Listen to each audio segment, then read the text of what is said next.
Η κυρία Δέσποινα Ζαμάνη Κόλια γεννήθηκε στο Μοσχάτο της Αττικής, σπούδασε θεολογία στην Αθήνα, φιλοσοφία στο τμήμα ΦΠΨ και παιδαγωγικά στο Παιδαγωγικό Τμήμα Δημοτικής Εκπαίδευσης Αθηνών. Πραγματοποίησε μεταπτυχιακές σπουδές στον συστηματικό τομέα της Θεολογικής Σχολής Αθηνών και έλαβε δίπλωμα ειδίκευσης, μάστερ, στη χριστιανική ηθική. Εκπονεί διδακτορική διατριβή στη Θεολογική Σχολή του Πανεπιστημίου Αθηνών. Είναι επιμορφώτρια ενηλίκων στο Ίδρυμα Πνευματικής Επιμορφώσεως και στο Ινστιτούτο Εκπαιδευτικής Πολιτικής.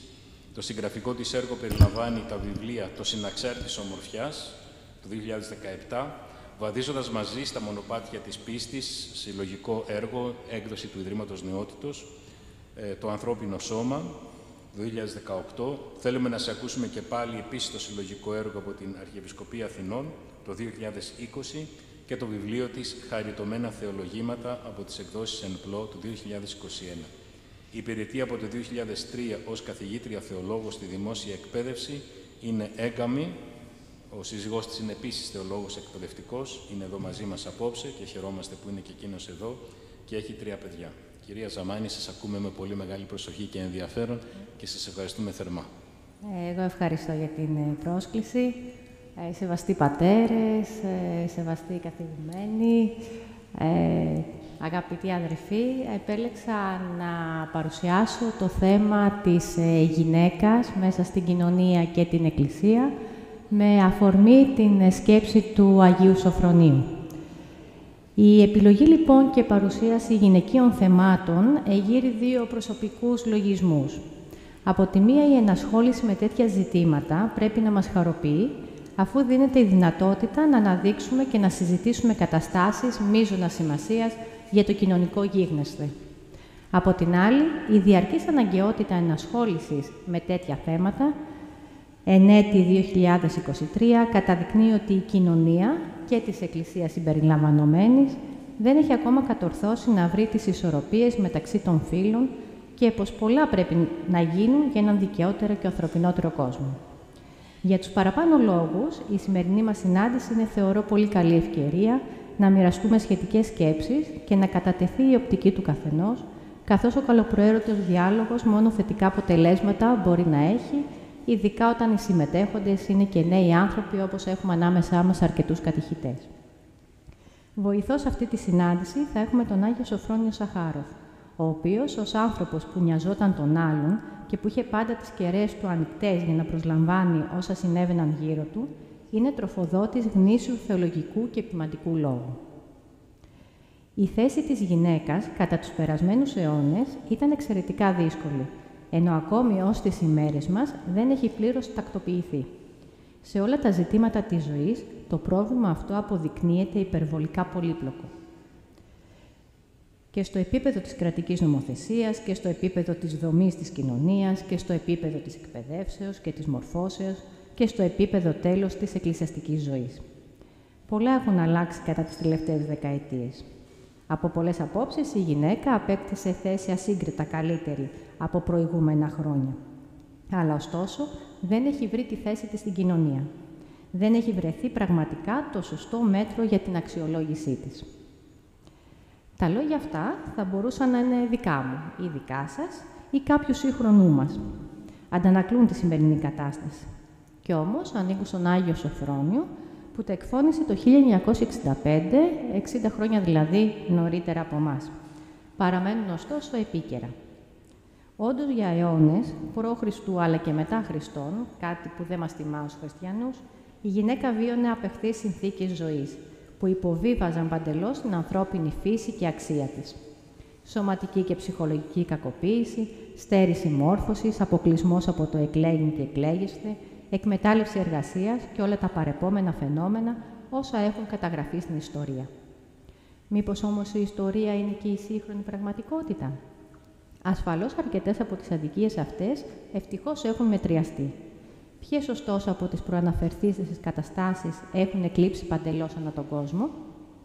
Καμία, αν λάβουμε υπόψη μας στοιχεία της Ευρωπαϊκής Ένωσης που αναφέρουν ότι οι γυναίκες κερδίζουν κατά μέσο όρο 16% λιγότερο από τους άνδρες, με σημαντικές διαφορές μεταξύ των χωρών. Το 33% των γυναικών έχουν υποστεί σωματική ή και σεξουαλική βία, και εκπροσωπούνται λιγότερο σε ηγετικές θέσεις. Αυτά στο λεγόμενο προηγμένο κόσμο. Γιατί αν ανατρέξουμε σε έρευνες για τη θέση της γυναίκας σε χώρες του λεγόμενου τρίτου κόσμου, τότε θα διαπιστώσουμε με πικρία ότι εκεί τίθενται ζωτικά ζητήματα κατά των γυναικών. Υποσιτισμός, βία κάθε μορφής, εκμετάλλευση και άλλα. Ασφαλώς θα μπορούσαμε να μιλάμε πολλή ώρα για τα παραπάνω, αλλά σίγουρα είναι λίγο πολύ γνωστά. Τα αναφέρουμε όμως, καθώς επαληθεύεται ο Άγιος Σωφρόνιος ότι το θέμα δεν έχει πλήρως τακτοποιηθεί. Η διαπίστωση αυτή αποκτάει μεγαλύτερη αξία, καθώς εκφράζεται από έναν άνδρα που έχει το θάρρος της γνώμης του, να επισημαίνει τα κακό κείμενα του ανθρώπινου βίου, πέρα από προκαταλήψεις και ιστεροβουλίες. Γι' αυτό, μάλιστα, δεν είναι ούτε μεμψίμυρος, ούτε ισοπεδωτικός. Αναγνωρίζει τη βελτίωση συνθηκών διαβίωσης και κοινωνικής ενσωμάτωσης των γυναικών. Ομολογεί ότι η προσπάθεια εξίσωσης των δικαιωμάτων των δύο φύλων έχει αποδώσει, όπως λέει χαρακτηριστικά, υπέροχους καρπούς. Με δυσδυτική ματιά φυσικά δεν μένει στην επιφάνεια των πραγμάτων, οπότε οι απόψεις του δεν κυμαίνονται στο μαύρο-άσπρο. Δηλαδή, αν και θεωρεί πολύ σημαντικές τις θετικές αλλαγές που έχουν σημειωθεί, διαβλέπει πως πάντα πρέπει να υπάρχει ισορροπία στις νέες καταστάσεις που δημιουργούνται. Ειδικότερα, αναφέρει ότι η είσοδος των γυναικών στην αγορά εργασίας δηλώνει πρόοδο. Επισημαίνει όμως από την άλλη ότι υπάρχει ταυτόχρονη επιβάρησή τους με περισσότερα καθήκοντα, επαγγελματικά, οικογενειακά, προσωπικά. Αυτή η ανάληψη πολλαπλών ευθυνών στη συνέχεια καλλιεργεί το αίσθημα στις γυναίκες ότι σε αυτές ανήκει το προνόμιο να κατευθύνουν την οικογένεια. Έτσι ανακύπτει πάλι για την εξουσία. Επιπλέον, η ταυτόχρονη οικονομική ανεξαρτησία της γυναίκας γίνεται αιτία για διαζύγια και η απουσία της από το σπίτι στερεί τα παιδιά από τη μητρική στοργή. Στο σημείο αυτό, άραγε, ο Άγιος Σωφρόνιος καταλογίζει μονομερώς ευθύνες στις γυναίκες για τα πλήγματα που δέχεται η οικογένεια. Μας απαντά ο ίδιος λίγο παρακάτω. Αυτές δεν είναι προσωπικές πεποιθήσεις του, αλλά απλές παρατηρήσεις, όπως διαπιστώνουμε. Γιατί γράφει, έτσι βλέπει τα πράγματα η πλειονότητα των ανθρώπων. Και σημειώνει ότι ως χριστιανοί μπορούμε να βλέπουμε και αυτά που δεν φαίνονται. Δηλαδή, πέρα από μια καταγραφή καταστάσεων, ο χριστιανός οφείλει να προχωρήσει στην ουσία των γεγονότων.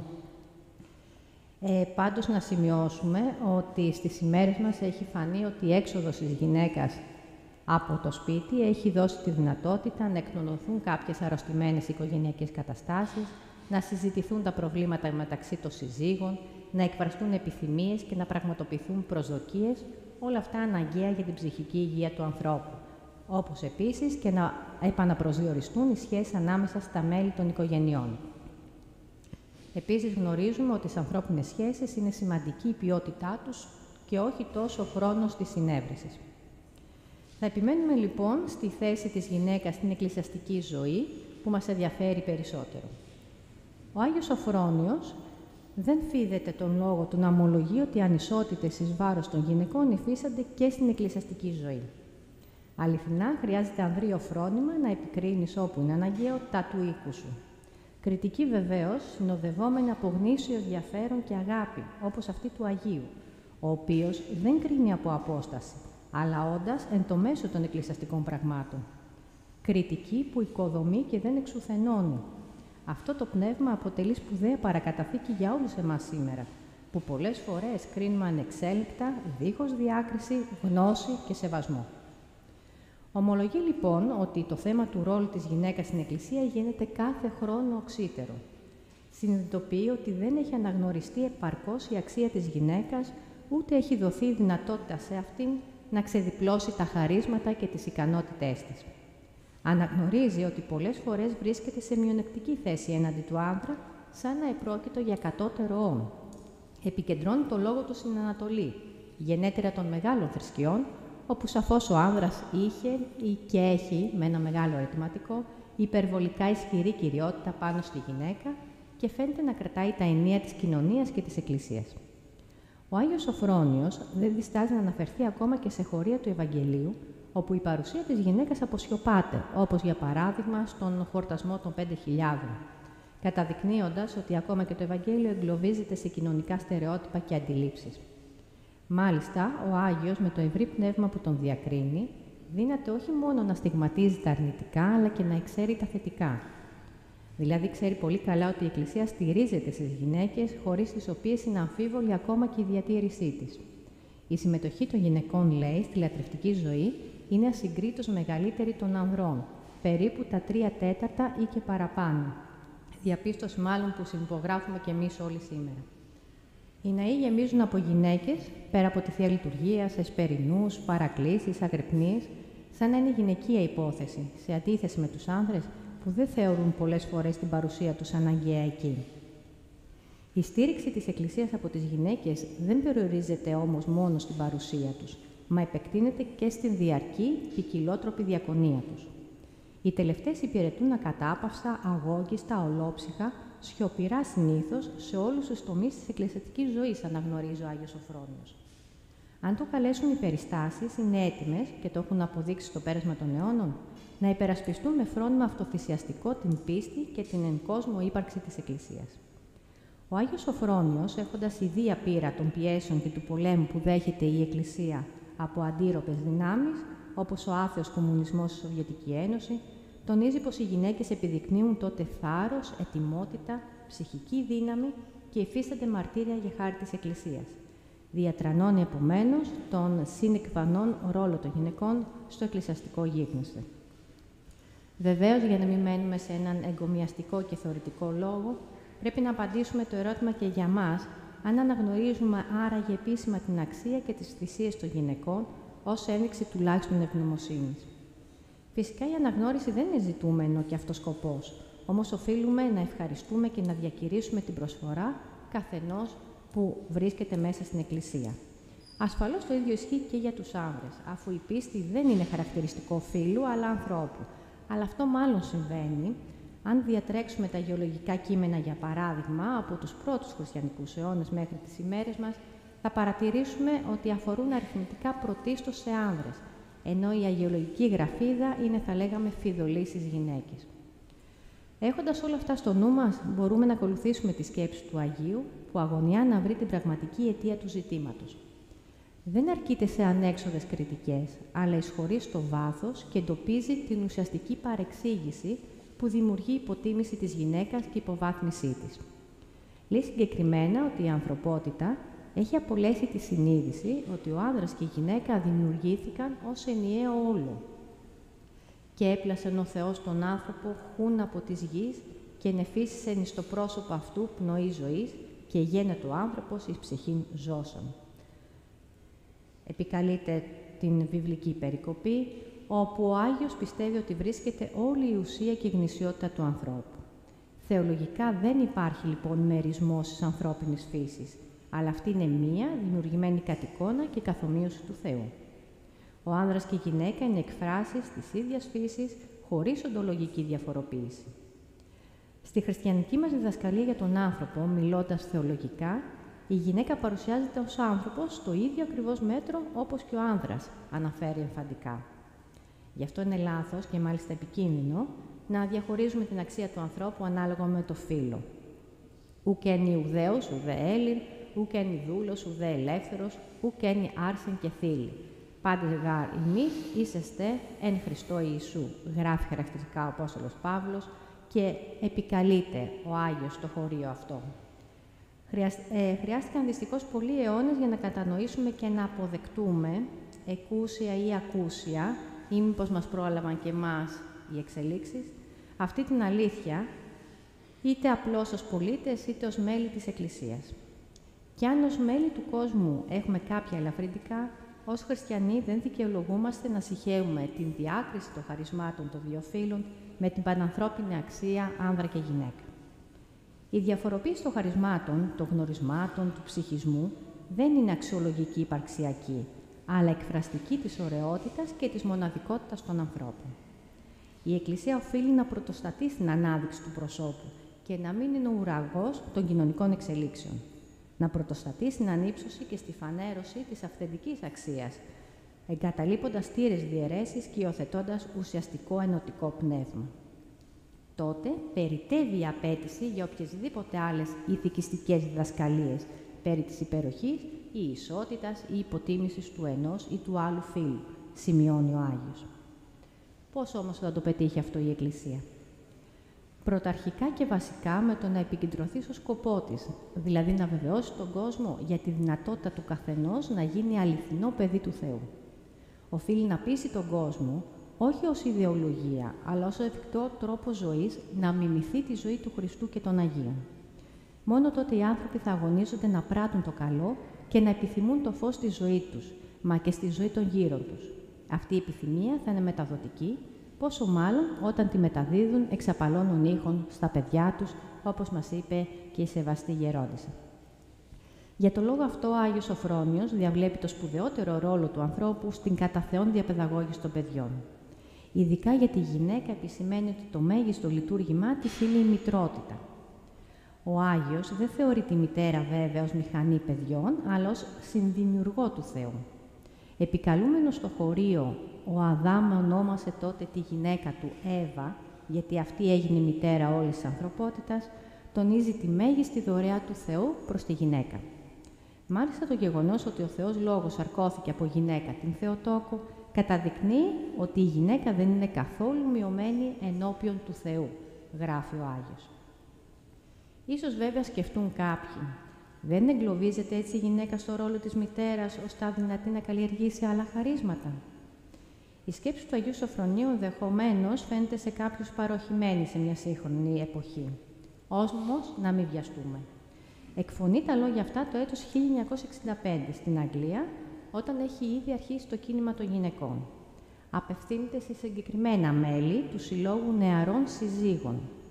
Επειδή κάθε αντίδραση και επανάσταση σε κοινωνικές αδικίες ενέχει το στοιχείο της υπερβολής ή της υιοθέτησης των άκρων, και στην περίπτωση του φεμινιστικού κινήματος, οι γυναίκες απέρριψαν εν πολύ στην ιδιότητά τους ως σύζυγοι και μητέρες.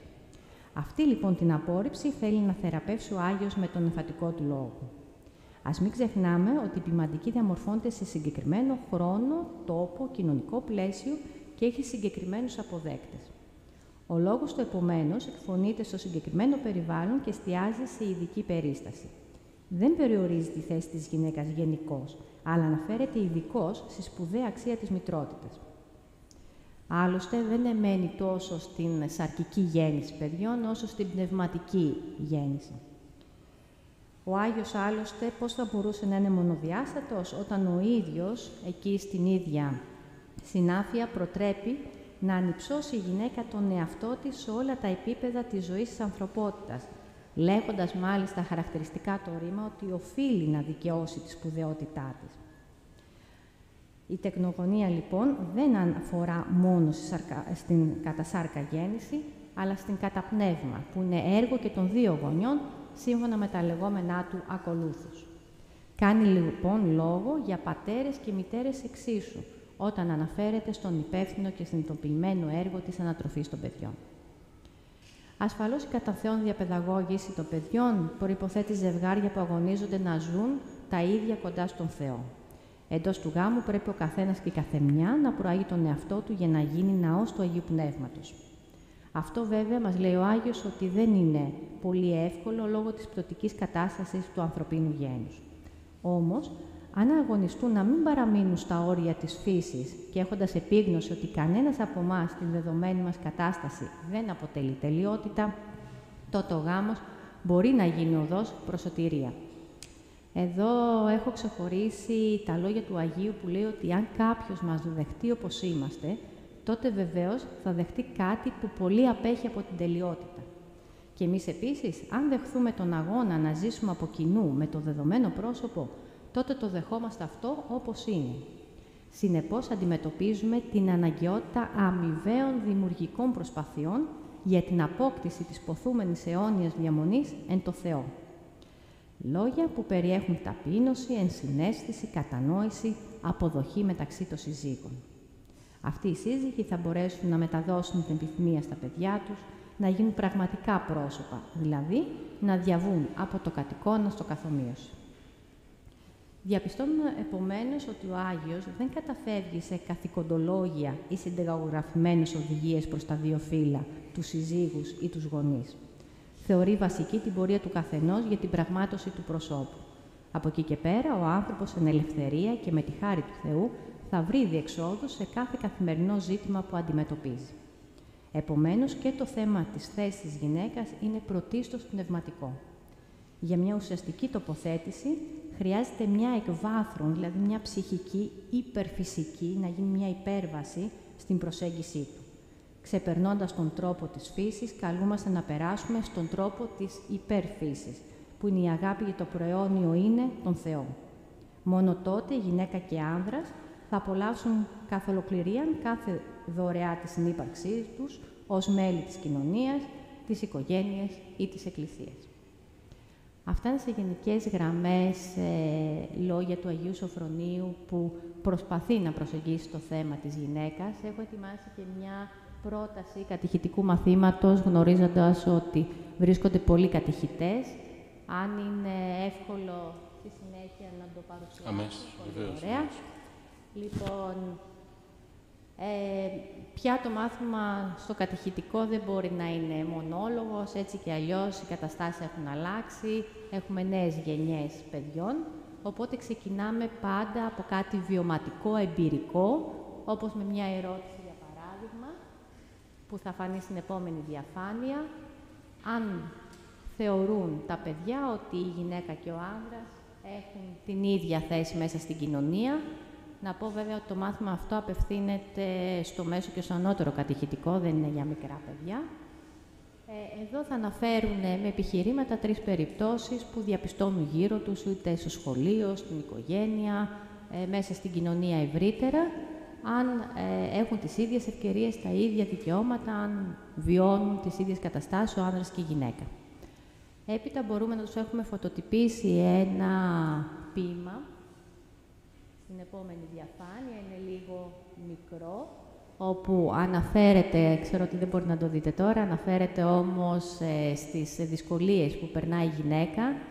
Το ποίημα αυτό εκπέμπει μια μελαγχολία, μια απογοήτευση και απεσιοδοξία ότι οι γυναίκες ό,τι και να κάνουν τελικά δεν τα καταφέρνουν, δεν είναι αρκετό, συνέχεια προκύπτουν νέες υποχρεώσεις και καθήκοντα και το ποίημα καταλήγει τελικά ποια είναι η διέξοδος σε όλη αυτή την κατάσταση της γυναίκας. Καλούμε λοιπόν τους μαθητές στο κατηχητικό να απαντήσουν σε αυτό το ερώτημα προσωπικά, να τοποθετηθούν αν υπάρχει κάποια διέξοδος στις δυσκολίες που αντιμετωπίζουν. Η επόμενη διαφάνεια αναφέρεται σε αυτό το ερώτημα. Και αφού μας απαντήσουν, μπορούμε να τους έχουμε φωτοτυπήσει λόγια του Αγίου Σωφρονίου, που αναφέρει ακριβώς ότι η γυναίκα και ο άνδρας δημιουργήθηκαν ως ένα.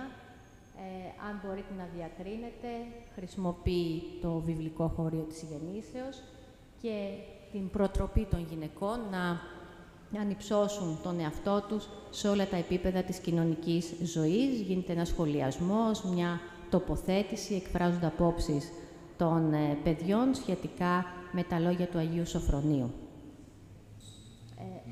Να το διαβάσουμε, αξίζει τον κόπο. Και ναι, για εκείνους που παρακολουθούν διαδικτυακά και ίσως δεν μπορούν να το δουν. Ο Άγιος Σωφρόνιος, λοιπόν, λέει ότι η παρεξήγηση αυτή, δηλαδή της υποτίμησης της γυναίκας, εμφανίστηκε ως συνέπεια της απώλειας της συνείδησης εκείνης, που περιέχεται στη Γραφή, ότι επίησεν ο Θεός τον άνθρωπο κατ' εικόνα Θεού, άρσεν και φίλοι επίησεν αυτούς. Αυτό το ξεχνούν όχι μόνο οι άνδρες, αλλά και οι ίδιες οι γυναίκες. Για να διορθώσουμε λοιπόν τη ζωή μας σε όλα τα επίπεδά της, αρχίζοντας από την οικογένεια, οφείλουν οι γυναίκες να ανυψωθούν με το πνεύμα και να φανερώσουν στον κόσμο την αυθεντική αξία τους, τον υψηλό ρόλο τους. Για την χριστιανική Εκκλησία, το θέμα του ρόλου της γυναίκας γίνεται κάθε χρόνο διαρκώς οξύτερο. Αναφέρει ο Άγιος, και αφού συζητηθεί το συγκεκριμένο κείμενο, μπορούμε να καλέσουμε τους μαθητές με την επόμενη διαφάνεια να σκεφτούν ποιους ρόλους αναλαμβάνει στην εποχή μας η γυναίκα εντός της Εκκλησίας. Αφού τους δείξουμε αυτό εδώ και τους ρωτήσουμε τι βλέπετε, τι σκέφτεστε για αυτό που βλέπετε και τι θα θέλατε να μάθετε, κάποιος από εσάς, φαντάζομαι, διακρίνεται την φωτογραφία. Τι νομίζετε ότι είναι αυτό? Καθόλου? Είναι ένα γοβάκι γυάλινο, είναι ένα οικοδόμημα βέβαια όλο αυτό και δεν είναι κάτι άλλο παρά θρησκευτικός ναός στην Ταϊβάν, προκειμένου να προσελκύσει τις γυναίκες, είναι καθαρά για γυναίκες, όπως αντιλαμβάνεστε, με διάφορα εσωτερικά στοιχεία που θα είναι πιο δελεαστικά για τις γυναίκες. Είναι χριστιανικός ναός? Όχι βέβαια, όχι. Είναι βουδιστικός ναός. Έχουν καταφύγει σε ένα τέτοιο έβριμα. Ελπίζω ότι η Ορθόδοξη Εκκλησία δεν έχει ανάγκη από τέτοια βέβαια, οπότε καλούμε τους μαθητές στην επόμενη διαφάνεια να μας πούν ποιους ρόλους μπορεί να αναλάβει μια γυναίκα στην Ορθόδοξη Εκκλησία. Εδώ αναμενόμενες απαντήσεις. Μπορεί να είναι κατηχήτρια, μπορεί να είναι ψάλτρια, να είναι αγιογράφος, να βοηθάει στο φιλόπτωχο ταμείο, να είναι επίτροπος. Και γίνεται σχετική κουβέντα με τα παιδιά. Για να περάσουμε στη συνέχεια και να δούμε για τους ρόλους της γυναίκας εντός Εκκλησίας, σύμφωνα με τον Άγιο Σωφρόνιο, όπου αναφέρει ότι ο ρόλος στην Εκκλησία είναι μεγάλος και όλοι μας πρέπει να σκεφτούμε το φαινόμενο αυτό. Στη χριστιανική μας διδασκαλία για τον άνθρωπο, μιλώντας θεολογικά, η γυναίκα παρουσιάζεται στο ίδιο ακριβώς μέτρο ως άνθρωπος, όπως και ο άνδρας, και οι δυνατότητες της διακονίας της μέσα στην ιστορία είναι απεριόριστες, λέει. Το γεγονός ότι ο Θεός Λόγος σαρκώθηκε από γυναίκα καταδεικνύει ότι η γυναίκα δεν είναι καθόλου μειωμένη ενώπιον του Θεού. Είναι μια τροφή για σχολιασμό, να δουν τα παιδιά ότι θεολογικά η Εκκλησία δεν υποβιβάζει την γυναίκα, της αναγνωρίζει βεβαίως εισάξια τιμή με τον άνδρα. Και εδώ γίνεται ένας διάλογος, μια ζήμωση, να συναισθανθούν με αφορμή τη σκέψη του Αγίου Σωφρονίου, τη διακονία της γυναίκας, όπως και ο ίδιος βέβαια το έχει αναφέρει σε διάφορα γραπτά. Να περάσουμε και στην επόμενη διαφάνεια. Εδώ να γίνει μια δραστηριότητα εμπειρική. Έχουμε ετοιμάσει σε φωτοτυπίες κάποια μετεωρολογικά σύμβολα, όπως είναι ο κεραυνός, η βροχή, η συννεφιά, η ηλιοφάνεια, και να τοποθετηθούν τα παιδιά τι περισσότερο τους εκπροσωπεί με βάση τα λόγια του Αγίου Σωφρονίου, που λέει ότι είστε λοιπόν, με τα λόγια του Αποστόλου Παύλου, είστε λοιπόν όλοι παιδιά του Θεού, αφού πιστεύετε στον Ιησού Χριστό, και αυτό γιατί όσοι βαφτιστήκατε στο όνομα του Χριστού έχετε ντυθεί το Χριστό. Δεν υπάρχει πια Ιουδαίος και ειδωλολάτρης, δεν υπάρχει δούλος και ελεύθερος, δεν υπάρχει άνδρας και γυναίκα. Όλοι σας είστε ένας χάρη στον Ιησού Χριστό. Εδώ λοιπόν, αν διαφωνούν, μπορεί να σταθούν στο σύμβολο κεραυνός. Αν διαφωνούν λίγο, θα σταθούν στη βροχή. Αν συμφωνούν λίγο, θα σταθούν στη συννεφιά. Ενώ αν συμφωνούν απόλυτα, θα σταθούν στον ήλιο, αλλά θα επιχειρηματολογήσουν. Γιατί, πώς το θεωρούν, πώς το εκλαμβάνουν αυτό το χωρίο.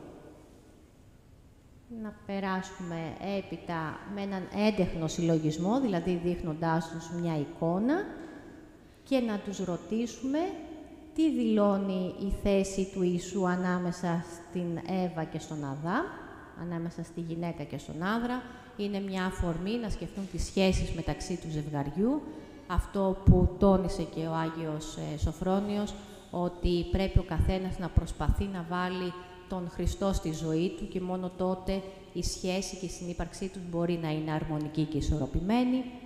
Εδώ θεωρούμε ότι οι μαθητές θα αντιληφθούν την θέση που πρέπει να κατέχει ο Χριστός μέσα στην συζυγική σχέση. Ωραία. Έπειτα πάλι έχουμε μια τεχνική που λέγεται ανάλογη σκέψη, δηλαδή να σκεφτούν αν η σχέση του άνδρα και της γυναίκας ήταν λουλούδι, τι θα ήταν και γιατί βεβαίως.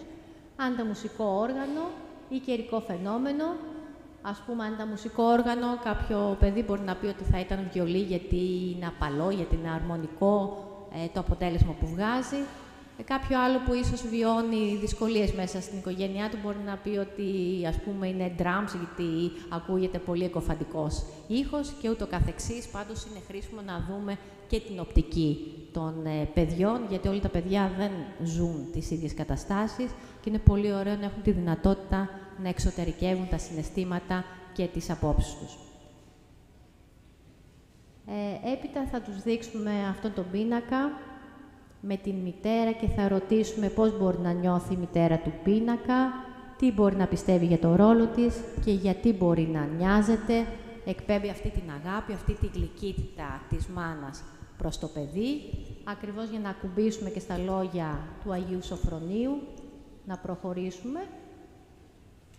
Είναι αυτά που ακούσατε και λίγο νωρίτερα, ότι ο καθένας που φέρνει στον κόσμο παιδιά θα πρέπει να ανυψώνει τον εαυτό του και ότι οι γυναίκες έχουν αυτό τον πολύ σπουδαίο ρόλο της μητρότητας, που είναι κυρίως πνευματικός, αλλά βεβαίως, όπως λέει και το τρίτο κείμενο, ότι το θέμα της διαπαιδαγώγησης είναι πρωτίστως έργο των γονέων, των πατέρων και των μητέρων. Αν οι γονείς φέρονται προς την πράξη της γέννησης του νέου ανθρώπου με σοβαρότητα, με τη συνείδηση ότι το γεννόμενο βρέφος μπορεί να είναι αληθινά Υιός ανθρώπου, κατ' εικόνα του Υιού του ανθρώπου, δηλαδή του Χριστού, τότε προετοιμάζονται για την πράξη αυτή, όχι όπως συνήθως γίνεται αυτό, δηλαδή όχι επιπόλαια, όχι επιφανειακά, αλλά συνειδητοποιούν πιο πολύ την γονεϊκή τους ιδιότητα. Και για να τελειώσουμε, μπορούμε να έχουμε μια δραστηριότητα για τα παιδιά, να οργανώσουν ερωτήσεις και να έχουν μια συνέντευξη με αρμόδιους, με ειδικούς, όπως είναι με εκπροσώπους του Ιδρύματος Νεότητας και Οικογένειας της Αρχιεπισκοπής ή βέβαια οποιασδήποτε άλλης οικίας Μητρόπολης ή ακόμα και με την Ειδική Συνοδική Επιτροπή Γυναικείων Θεμάτων της Εκκλησίας της Ελλάδας, για να ενημερωθούν από κοντά για τις δράσεις και την πρόνοια της Εκκλησίας για τη γυναίκα. Και έτσι ολοκληρώνεται αυτό το κατηχητικό μάθημα. Σας ευχαριστώ πολύ.